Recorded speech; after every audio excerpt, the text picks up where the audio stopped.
Previously on Bodywork Boxing. Form wise, I think that some things is like it's more like a wind up, and for him to be like I guess taller than most of his opponents and longer than most of his opponents, I don't think he always utilizes that to his advantage. He stays on the outside. He has good foot movement and footwork.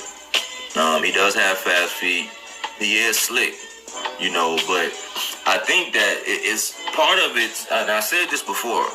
I think part of it is him using that Philly shell, and I know that he's influenced by coming up under Floyd, training with Floyd, but it's something that, because even T.O. was trying to use it, but it's something that if you don't have that down pat, man, all it takes is for somebody that's accurate with some pop, and they'll make you look bad. You got to know what punches you're vulnerable to when you're in that shell. And for me, I think that with Devin's jab, he'll be better at more of a high guard. Not all the time, but like a high guard with a little bit of peak. I want to see Tank and Loma. Come on, bro. But do you want to see Cambosa's Loma? I'd love to see that too. Do you think Tank versus Loma as the most competitive fight? Oh, hell yeah, it's a competitive fight. You got Tank that got that punching power and speed, and he can box too. And you got Lomachenko that, got the footwork and everything to go along with him. Hell yeah, I still want to see the fight because Tank is dangerous, man. But is that more? Do you think that's actually more competitive than Devin Haney fight versus Loma? To be honest with you, I got Lomachenko in that fight. Devin Haney, how he's gonna keep Loma off of? And that's the thing. See, Devin Haney's a great boxer. He's great. He's long. Yeah, he knows how to negate distance, but he still makes some mistakes. Keeps his head on that center line, and that started left hand tonight, right? Well, Devin Haney will be eating a lot of those left hands coming from Lomachenko right down the middle. You saw Diaz land them left hands down the middle. There's a little lack in his defense, right, with defense that he uses, which is kind of like the Philly shell. Yeah. He tries to use the Philly shell. He blocks the wrong way. He keeps his head on the center line a lot of times. He's sitting directly in front of guys. I don't like when guys sit in front of him. To the untrained eye, a lot of people would rank Haney and Shakur's boxing skills very similarly. So you think they're in a different league? Different league. Hell, Shakur's a way better skillful fighter than I would say. Hey, Haney got some skills. Good foot movement. He's long. That's what makes him so difficult. He's so super long, and then he's patient too, and he sets his traps and counters. But defensively, he gets hit. Shakur don't get hit. Where does Tank between the two of those guys skill-wise? If there's Shakur, Haney, where's Tank? Tank is dangerous. When do you see a guy with speed and power like that? You see a guy either have speed, no power, or power, a little bit of speed. You got a guy with speed and power, small guy, and skills go along with it. When I was a casual, I thought as a casual, I spoke like a casual, and I looked at boxing like a casual. But when I became a hardcore, I put away all those casual things. This is Michael Rogers, and welcome to Bodywork Boxing. Welcome back. This is Michael Rogers. Welcome to Bodywork Boxing. And I had to start off with me talking about, Devin, quite some time ago, and issues with the Philly shell, and, things of that nature. And I doubled right back around, and I came up on the clip from Tim Bradley. And I gotta give it to Tim because lately Tim been on it. I have made videos expressing my disdain for some of the things that Ward and Tim were saying, especially surrounding the Valdez fight. But this interview said so much. One, it speaks to how a well-known fighter, a commentator who still keeps himself abreast of the sport, he does have a vested interest in Top Rank, but he was very, very forthright in his opinions. And he came outright and said that Tank and Loma should be fighting next. And I would go on to say, outside of Spence and Bud, maybe Charlo Canelo or Canelo David Benavidez. A Tank and a Loma fight would be up there. You know, we already seeing that, you know, just people just coming along, getting the belt and running away and then fighting somebody else. And it could be a pattern of everybody dropping the belts. But like everybody been saying for a long time now, down there at the 135 division, everybody has to mix it up. I believe that the party is just now getting started, especially with Tank declaring that he's going to be at 135 and letting that belt go. So that means he's not going to pursue Josh Taylor. I mean, I don't know. It hasn't been ruled out, but I guess by him vacating that strap at 140, that singled him into 135. You had basically Lomachenko. Basically, when he was asked, was Tank a champion, he said absolutely not. You know, and people say he's not arrogant, but he gets to talk like that. I don't know what the difference is. We all know what the difference is, but I'm not gonna get on that. Very dismissive of Tank and his skills and underplaying it. I mean, the same kind of snobbish type attitude he had towards Tio.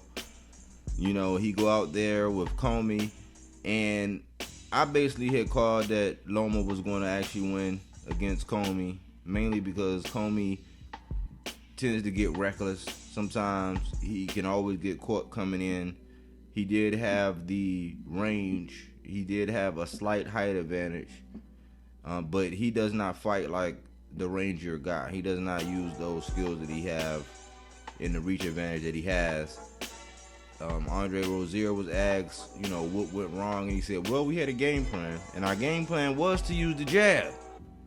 And I have notes, I have voice notes and paper notes on the Loma and Commey fight, and I'll probably post the fight notes, what I came back and said after every round.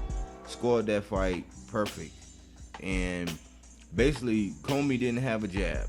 He had moments of success. He did sustain a high amount of body work up against Lomachenko, but Lomachenko was just confusing him. He was going upstairs. He was going downstairs. He hit him with a 6-piece at one point in time. He buckled him several times. He just had his way with Commey. And Commey didn't have any answers. They thought that with the knockdown and everything that it was about to be over, and Commey toughed it out and he was able to go all 12 rounds.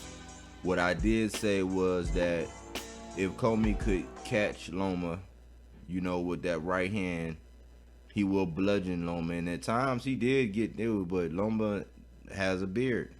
You know, he might have got knocked down before, but Loma actually has a beard. And it just showed that it came down to ring IQ. And Commey, as much as of a likable guy that he is, he just didn't have the answers, and he didn't have the ring IQ, and he just didn't stick to the basic fundamentals of using your jab, sustaining body work, and, you know, head movement. And we all know that the key to Loma, which we learned pretty much from a little bit from Salido and a little bit from Tio, is that you have to punch with him. If you can punch with him and be effective and accurate, you'll have success. So even after that fight, Tim really didn't really want to, you know, he touched on that. He said, yeah, that was like a foregone conclusion. That's how he went with that. But he demanded that Tank and Loma fight. He got on to the Devin Haney issue. He actually talked about Devin Haney's flaws. He gave him kudos for what he does right. He said he has good footwork, but he also talked about the fallacy of that Philly shell and how it's used wrong. He defends it wrong. Things that I said before. He basically laughed when he was asked about Shakur and Devin and the skill set and the difference in the skill sets. It's something I have been saying for a long time, and it jumps off at paper, but you know, I guess in endeavors to actually build up your fighter, you have a lot of people running around saying, you know, how great Devin Haney is, which he does have the foundation and where he's at, you know, is pretty good. But like Tim said, he basically laughed when it came to Shakur and Devin. Then he went on to talk about Tank and how he has both speed and power. And he pretty much, I don't think he really said much about Tank and Shakur. And I think everybody and their mama are starting to realize that Tank is the real deal. I mean, I don't know what Tim's vested interest would be. You know, we do know that Bob was pretty heavy on saying Tank's name here. I think that's before the Cambosos ferocious takeover over T.O., but he was saying hopefully he can get Tank, and I think Bob really wants to hold another pay-per-view fight. We know that Tank is the cash cow, but right now it's a paradigm shift in the 135 division, and I believe the party is getting started. Tim thinks that at the top it's Loma, Shakur, Tank, even though Shakur would have to come up and do something at 135 to rightfully be included in it. But we're talking about people that are actually fighting. We now have something I'm going to probably break down because everybody like to use triangle theories, and we now have a true triangle that we can gather data from, in that T.O. fought Commey and knocked out Commey. T.O. fought Loma and beat Loma. Loma fought Commey and beat Commey but didn't knock him out. So now we have plenty of data in that triangle that we can go for, and I look forward to doing videos about it. But it really came down to Loma being a technician. It came down to Commey being overwhelmed, and you know, a lot of mental pressure. You know, when it comes to Loma and Tank, I still believe in my guy, Tank.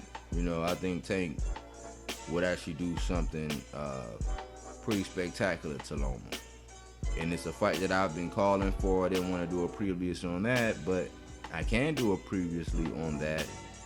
And I just wanted to touch on that. You know, thanks for my new subscribers. Thanks for the people that have input. Don't forget to like, comment, and subscribe. And put out that stick on my like button. Body work. All right. I believe you. But my Tommy gun don't. Get down on your knees and tell me you love me.